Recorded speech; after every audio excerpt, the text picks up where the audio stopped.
sila si Yay, dating OFW na taga Cebu. Ngayon ay naninirahan na sa probinsya ng Luzon. Lumipat lang ako ng bahay pero sa probinsya pa rin ako nakatira. Isang ina na may munting pangarap para sa aking pamilya. Tara, samahan niyo ako sa kwento ng aking buhay.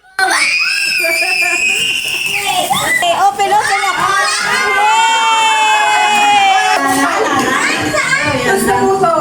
Press the button natin! Thank you po! Thank you po! Thank you!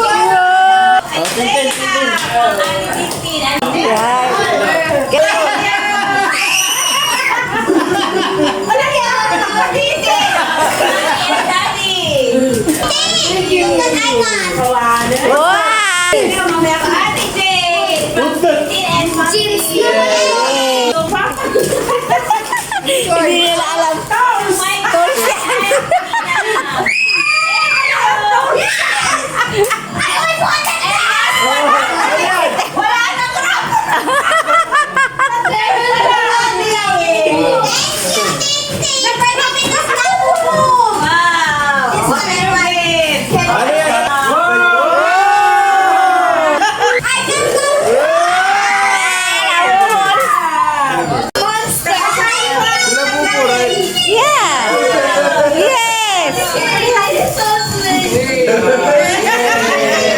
Secret!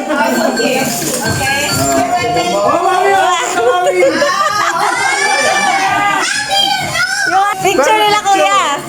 Landscape. Ibubuin nila. Ididikit. Ididikit nila. Paano ginagawa mo? Kasi sa'yo. What's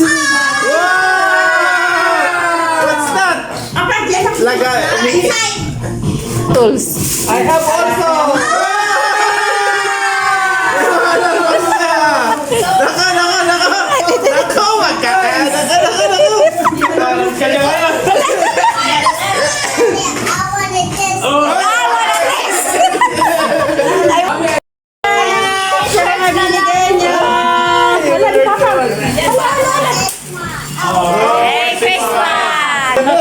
Magandang araw mga ka-blessings! At ito na nga po pala yung continuation ng ganap namin nung Pasko. Diba? Ang sasaya-saya po namin nagbubukas ng mga regalo.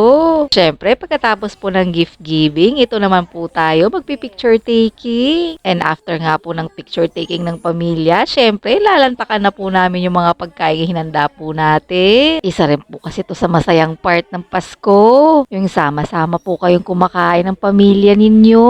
Hindi naman po importante kung marami po kayong handa o wala. Basta mahalaga, sama-sama po kayong lahat sa araw ng Pasko. Pero hindi rin po nating makakailan na may mga pamilya pong malulungkot sa araw ng Pasko. Lalong-lalo na pag may mga pamilya po kayong malalayo sa inyo at nasa abroad po sila. Kaya Merry Christmas po sa mga pamilya naming nasa ibang lugar. Lagi nyo pong tatandaan na mag-iingat po kayo dyan lagi at mahal na mahal po namin kayo. At sa lahat po ng OFW na nawawalay po sa kanilang pamilya, maligayang Pasko po muli at manigong bagong taon po sa ating lahat. O siya, yan lang po muna sa araw na to mga ka-blessings. Daghang salamat sa pagtanaw. Babe na kasi.